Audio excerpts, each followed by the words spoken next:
Hey tennis fans, it's me again, Markus from All About Tennis.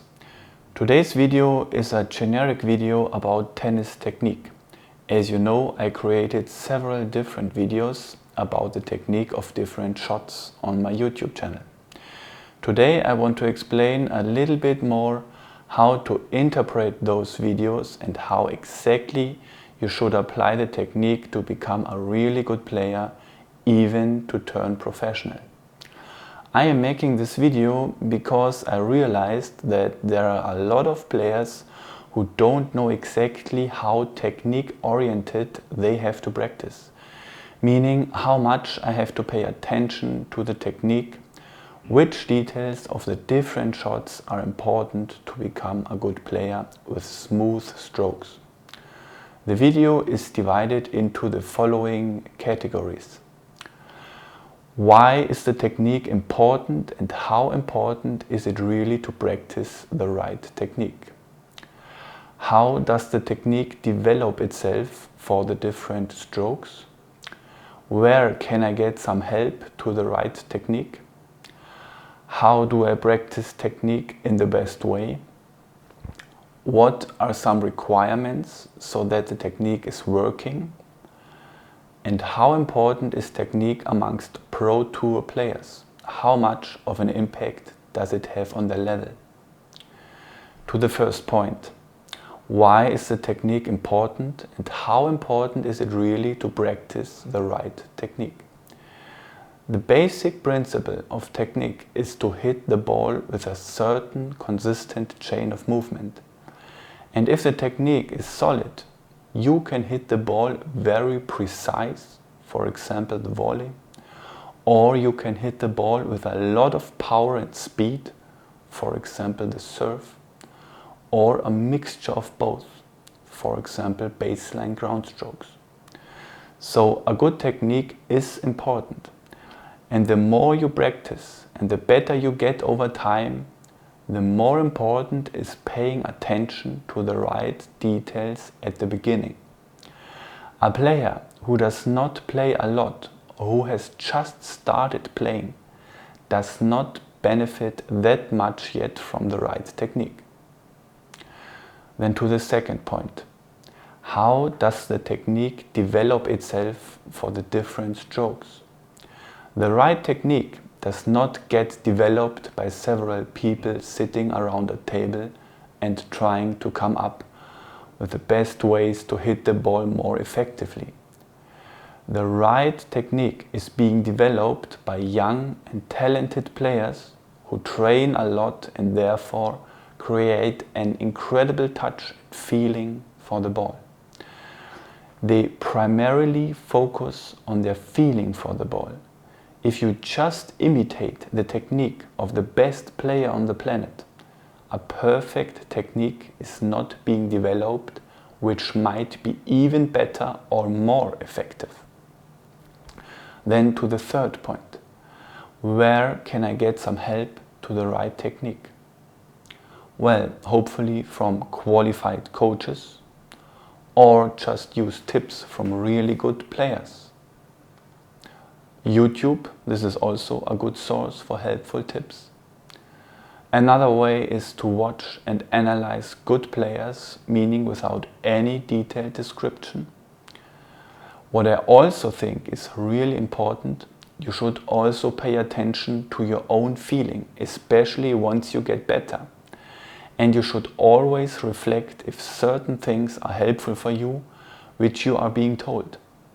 Always ask your coach, if you don't quite understand instructions, why you should hit a stroke in a certain way if you don't feel comfortable with it.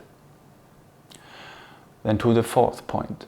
How do I practice technique in the best way? I just want to clarify that the right technique is not too complicated, unless you complicate your life yourself. The problem most people have who are very technique oriented is they typically have a certain level of understanding how to hit a stroke in the right way. However, they cannot apply it in the way they want or wish or don't feel the shot in the right way, even though the basic technique of the stroke is good. I experience this on a regular basis with talented players. Obviously, the stroke is not as smooth as a pro player stroke and not as consistent. But why not? Not because they are lacking in additional knowledge, not because they have missed a tiny detail which you would only be able to see in slow motion. No, simply because they have to practice the stroke more often. And that is exactly what I want to point out in this video. You don't have to know all the small details about a stroke in order to hit it perfectly, because the majority of a stroke is coming naturally. A professional tennis player does not just study strokes and different chain of movements for years and then starts to practice. No, a kid just simply goes out there and hits a tennis ball simply because he or she enjoys doing it. Some tips every now and then, and being passionate and ambitious about the sport and practicing a lot will make you one of the greats. Kids learn how to play tennis the same way they learn how to walk or how to talk. Just simply trying it out is better than just studying.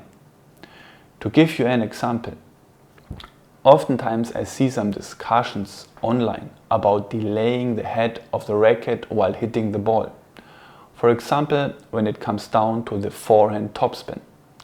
The right term for that is lag and snap. I also talked about that in my video about wrist action. This is something you wouldn't practice, not even as a pro player. This comes naturally if you practice enough. And if you don't play that much, you will most likely not adapt it. There are actually more important technique details. Or for example on the serve, the racket drop behind the back and the acceleration, similar to a throwing motion. It is sufficient to understand the right way of hitting the ball while serving. Still, some people analyze the angle of forearm and biceps in slow motion and how the racket is being used behind the back and so on. I am telling you, this is just interesting, nothing more. But you definitely don't have to know that. And it is also not important to professional players. Maybe to tennis analysts. But if that interests you, you can certainly analyze that more.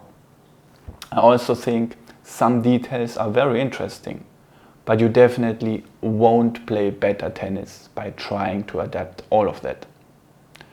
Or let's take the sliding on clay or even hard courts. Every professional player can slide on hard court. This comes completely naturally. By practicing a lot on court, doing tons of sprints and jumps, you get faster with time, the joints get stronger through building muscles, and all of a sudden you are running to a drop shot, you are reaching for it, and there you are sliding for the ball. You don't think about that prior and you don't say, okay, I'm going to practice sliding today. You simply have to understand. Paying attention to things professional players don't pay attention to does not make sense. Now you could say, if a pro player does things through a lot of practicing unconsciously, amateur players therefore have to pay attention to these things in practice. This is definitely not realistic. Such things can only come naturally. It would take up so much time and your feeling for the ball would have to be at such a good level that you basically would have to be a pro player to get those kinds of things done. It would actually take more time to practice these things than to adapt to them naturally. I could tell you now the 4 most important details to a stroke. If they work, your stroke could already develop itself to a world-class one. First, the most important thing, the grip. If the grip differs too much from the perfect grip, having a solid technique would now be almost impossible. Still, you always have some wiggle room. Second, the contact point. The contact point basically depends on your grip, if you pay attention to it and if you don't want to sprain yourself. Third, the arm swing. From where to where you are swinging with your arm and how the swing looks like. And fourth, what kind of spin I give to the ball and how I apply spin to the ball. A stroke is now being created by those instructions which a coach should demonstrate, so that a player can now try it without a ball. Oftentimes it only takes a few attempts until the player is able to master the stroke without a ball. After that, you can already start with getting a hand-tossed ball or even getting a fat ball. The most important thing when it comes down to practicing technique is to repeatedly hit the exact same shot. Even professional players still practice different shots on a regular basis and pay less attention to complex tactics. So basically, you warm up for about 15 minutes and then focus on 10 minutes of forehand cross court, 10 minutes of backhand cross court, 10 minutes of forehand down the line, and then 10 minutes of backhand down the line. All of a sudden, the first hour is already over, simply by practicing your strokes. The better you are, the more complex exercises you will do, even though I think most of those exercises are unnecessary and sometimes even counterproductive. Or you just play practice matches or play points without certain restrictions. But I have to point out that your technique will not improve by playing matches, since you are more focused on winning the point and not the right strokes. It is very extreme in doubles. Doubles does not give a player any rhythm and it can have negative effects on your strokes. Therefore, it is really the worst thing to play a lot of doubles and to neglect hitting practices. To the fifth point. What are some requirements so that the technique is working? Perfect positioning and the right timing are the most important part for hitting a very good technical shot.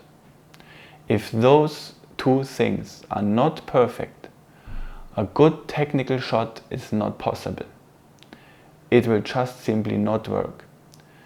Now, when we look at a top level amateur player ranging from, let's say, 200 to 400 German national ranking, there are actually no differences in perfect techniques between those types of players and professional players in the top 100 of the world. But how is that possible? Where is the difference? Not in the technique. There are more difficult things than the right technique, such as the anticipation of the ball or the feeling for the ball.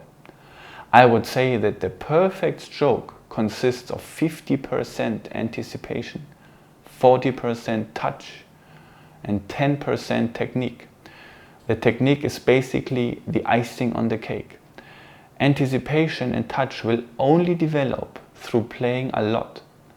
A player who, let's say, plays 5 times a week for 2 hours will always beat a player who only plays twice a week for 2 hours.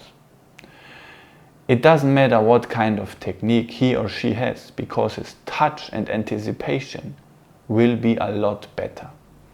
But if both players practice 5 times a week, then the player with a more effective technique will have advantages. The more they both practice, the bigger the advantage. Thus, a good technique cannot make up for an insufficient amount of practice, but it can be of a big advantage with the same amount of practice. Then to the last point. How important is technique amongst Pro Tour players? How much of an impact does it have on their level? The last thing I will talk about will most likely surprise most of you. The technique all of these players use for the various strokes is basically the same level. Surely even of couple hundred more players in the world. The difference between those players is not so much the technique. The differences are several other aspects. Roger Federer is most likely the best player of all time, but not due to his incredible technique. Thus, it is not really helpful to analyze his strokes and copy them completely.